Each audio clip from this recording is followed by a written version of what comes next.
Hello বন্ধুরা, তোমরা দেখতে পাচ্ছ তো আমরা ঘুরতে এসেছি। তো এখানে দেখতে পাচ্ছি কত বাগান ফুল গাছ। তো এখানে খুব খুশি আমি এসে, তো প্রথমবার এখানে এসেছি। তো দেখো আমার মা আর এদিকে বাবা, তো সবাই মিলে এসেছি। তো দেখতে পাচ্ছ বাগানটা। তো আমাকে এই বিয়েটা পরে কেমন লাগছে একটু জানিও।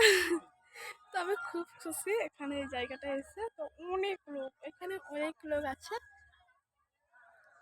তো আজকে যেহেতু ডান্স করেছি, ভিডিও করেছি, তোমরা দেখো, ভিডিওটা অবশ্যই ভালো লাগবে তোমাদের।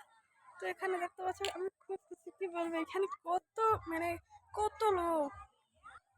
এই দেখো, এই দেখো ফুল বাগান। তো জায়গাটার নাম হচ্ছে খিয়া। তোমরা একবার এসো, দেখবে তোমাদের ভালো লাগবে। তো আমি প্রথমবার এসে এত ভালো লাগছে না, আমার দ্বিতীয়বার আবার কবে আসবো ঠিক নাই। তো তখন তোমাদের সাথে শেয়ার করবো। তো দেখতে পাচ্ছ একটু শেয়ার করলাম, তো কেমন লাগছে ভাই।